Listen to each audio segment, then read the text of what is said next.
Você já ouviu falar do palhaço Pogo? Por trás daquela maquiagem alegre e colorida, havia um segredo assustador que poucos conheciam. Prepare-se para mergulhar na história perturbadora deste famoso personagem e descobrir o que o tornou um dos palhaços mais sombrios da história. Pogo foi o nome dado por seu criador John Wayne Gacy, que de engraçado não tinha nada, e que feriu e matou vários jovens que eram atraídos até a sua casa. Fique até o final que vou te contar tudo o que ele fez e ainda te conto o que aconteceu com ele.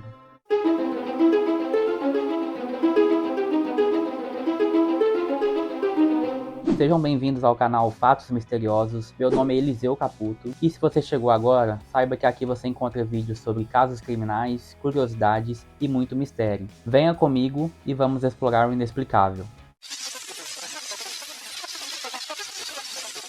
Este é um caso muito famoso e teve até referência na série Sobrenatural. John Wayne Gacy nasceu na cidade de Chicago em 1942 e teve uma infância bastante traumática. Seu pai, John Stanley Gacy, era bastante duro com ele e o espancava recorrentemente. Na fase adulta, John era conhecido por ter um coração bom e sempre que podia, ajudava os mais pobres. Inclusive, até foi capitão do bairro do condado de Cook, que era uma espécie de síndico de bairro ou alguma coisa nesse sentido. Então ele ajudava os moradores como podia. Se alguém precisasse de alguma limpeza de rua ou colocar alguma sinalização nas ruas do bairro, ele era a pessoa que resolvia. Ficou noivo de Marilyn no dia 13 de março de 1964 e se casaram em setembro do mesmo ano, com quem teve 2 filhos, Michael e Christine. Então a família se muda para Waterloo para administrar uma das franquias do KFC que seu sogro tinha. John não se dava muito bem com seu sogro e até chegou a dizer que ele se parecia muito com seu pai e que nada que ele fazia o agradava. No verão de 1967, John é preso por abuso de um jovem, após o pai do menino o denunciar. Sua mente já começava a demonstrar seus comportamentos hediondos, porque nesse caso, ele repetia várias e várias vezes que ele deveria ser considerado inocente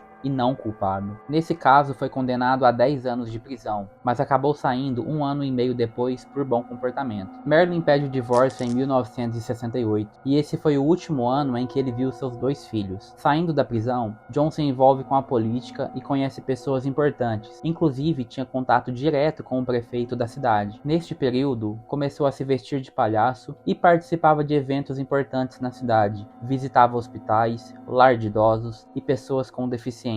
Segundo suas palavras, ele adorava fazer aquilo e fazia por puro prazer. Em 1971, John começa a sair com Carol Rolfe e se casam em 1972. Fundou uma empresa chamada Painting, Decoração e Manutenção e seu negócio ia muito bem, até que em 1978 começou a ser investigado novamente, pois foi descoberto algo misterioso que envolvia John. Um garoto chamado Robert Pist, que trabalhava em uma farmácia local, acabou desaparecendo após ter dito que um homem o convidou para fazer uma entrevista em uma empresa de construção. Então Pist avisa sua colega de trabalho que iria na porta da loja conversar com este homem. Depois disso, ele nunca mais foi visto. A polícia percebeu que cerca de outros 5 jovens, durante um período longo, também estavam desaparecidos. Até aí tudo bem, jovens fugiam e desapareciam constantemente nesta época. Mas o que chamou a atenção de verdade foi que todos esses garotos tinham algo em comum. Todos eles trabalharam para John Wayne Gacy. Tinham quase todos a mesma idade, com estatura parecida e geralmente olhos e cabelos claros. É difícil alguém conhecer uma pessoa desaparecida, mas conhecer 5 já foge do normal. O sinal de alerta da investigação foi ligado, e ainda mais sabendo que John já tinha sido preso alguns anos antes por abuso de um jovem menor de idade, o que fez com que John fosse vigiado 24 horas por dia, e os investigadores faziam turnos de 12 horas cada para ficarem de olho nele. Onde John ia, os policiais iam atrás, e não demorou muito para que ele percebesse que estava sendo investigado. John fazia joguinhos com os investigadores, começava a correr em alta velocidade pela cidade, cortava os sinais vermelhos e até fazia manobras na neve a fim de despistar os policiais. Depois de longas semanas sendo investigado, John convida os investigadores para entrarem em sua casa para mostrar algo. Um dos detetives vai até o banheiro e percebe que um duto do banheiro estava exalando um cheiro muito forte, e de acordo com a experiência do detetive, aquilo parecia cheiro de carne em decomposição, mas não podiam fazer nada, porque não tinham nenhum mandato. Outro dia, como se quisesse ser preso de propósito, John dá um maço de maconha para um jovem, mesmo sabendo que estava cheio de detetives na sua cola e que aquilo era ilegal, e ele é preso e levado para a delegacia. Aproveitando que John não estava na casa dele, a equipe de investigação pede um mandato de busca na casa de John Wayne, porque até o momento os investigadores estavam procurando por Robert Pist e ainda tinham esperança de encontrar o garoto vivo dentro da casa de John. O juiz então assina a autorização e os investigadores vão à casa de John. Chegando lá, a equipe entra no porão, que tinha um cheiro extremamente forte, a ponto de dar embrulho no estômago. Eles então conseguem retirar a tampa de um fundo falso que tinha dentro do banheiro e conseguem chegar ao porão da casa de John. O que encontraram lá dentro foi algo perturbador. Segundo os próprios investigadores, ao chegar no porão,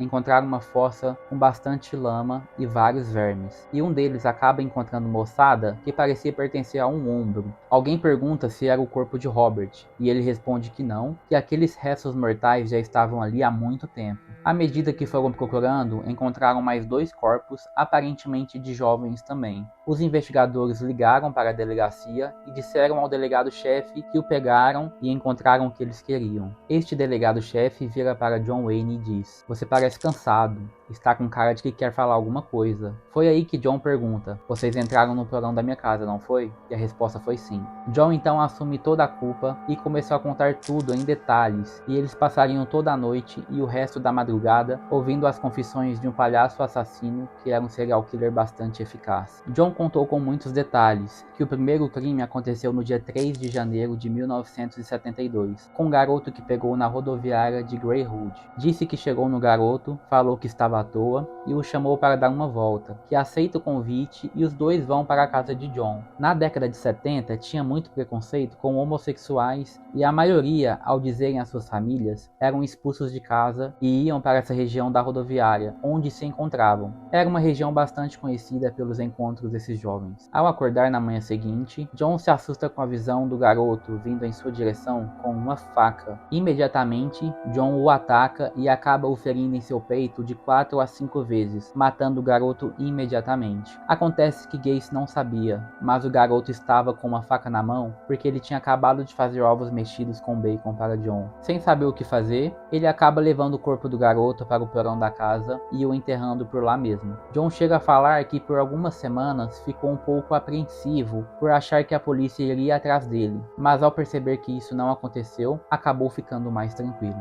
A segunda morte aconteceu com um garoto chamado John Butkovich, um garoto que trabalhava para John, que foi convidado para ir à casa dele, e chegando lá, eles acabam bebendo e fumando, até que Butkovich se irrita com John, dizendo que ele estava devendo o pagamento e acaba pedindo demissão. John Wayne acaba atacando o garoto e o mata por estrangulamento ali mesmo. A mente doentia do serial começou a desenhar sua falta de sanidade e ele começa a tomar gosto pelos crimes. À medida que a equipe de investigação achou os 3 primeiros corpos, outros corpos foram aparecendo de um a um e de vários jeitos. Alguns foram encontrados sozinhos, outros colados uns nos outros, alguns até tinham cordas amarradas nos pescoços, indicando que foram torturados antes de suas mortes. O porão estava tão cheio que não havia mais espaço para guardar tantos cadáveres, que foi necessário enterrar no quintal e na garagem da casa. E enquanto os corpos eram achados, John permanecia na delegacia, confessando na esperança de se safar desta. Caso você esteja se perguntando o que aconteceu com o garoto Robert Pist, John disse que o garoto o abordou quando estava saindo da loja e se ofereceu para entrar no carro dele, que foi levado até a casa de John Wayne. Seu destino não foi diferente dos outros jovens. Segundo o próprio Gacy, ele teria feito um truque com uma corda no pescoço do jovem, que ao torcer a corda, conforme o jovem se mexesse, mais apertado ficava. John então disse que o telefone tocou e que foi atender. quando voltou para o quarto, Robert já estava totalmente sem vida. O corpo do jovem foi levado para o rio Des Plaines, porque o porão já estava cheio e jogou de cima da ponte o seu corpo. Ele só foi encontrado em abril de 1979, porque a cidade tinha passado por uma forte nevasca e o rio estava totalmente congelado, e foi necessário aguardar até o rio descongelar para iniciar a busca pelo jovem. Ao todo, foram 29 corpos encontrados na residência de John e outros 4 corpos encontrados no rio, sendo que deles, 6 jamais foram identificados, somando um total de 33 vidas tiradas por John Wayne Gacy.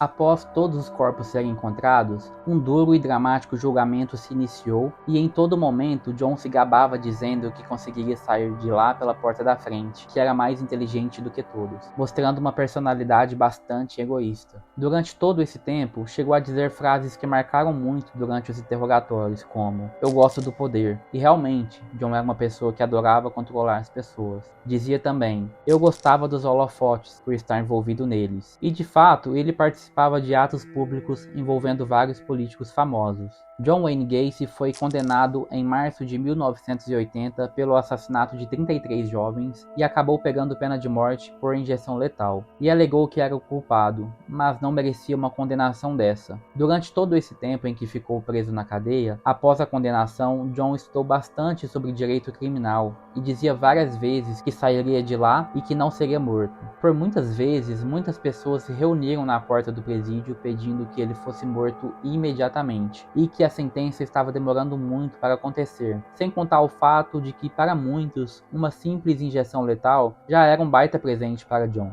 A execução só ocorreu há 14 anos mais tarde, no ano de 1994. E toda uma preparação foi feita, com transmissões ao vivo no mundo inteiro. Aparentemente, no dia da execução, era de se esperar alguém bastante nervoso, afinal, em poucas horas estaria morto. Mas o que foi visto era um homem muito tranquilo. No dia da morte, John teve a audácia de dizer a seguinte frase: "Eu matei 33 pessoas e vocês só vão me matar uma única vez." Após isso, soltou uma gargalhada. John é levado para a salinha, toma uma injeção, respira 2 vezes e fecha os olhos para nunca mais acordar. Bom, se você gostou do vídeo, não se esqueça de curtir e se inscrever no canal, para nos ajudar sempre a melhorar o conteúdo e a trazer novos vídeos para vocês. Ativem o sininho de notificações e sempre que publicarmos novos vídeos, vocês serão notificados. Meu muito obrigado e até a próxima!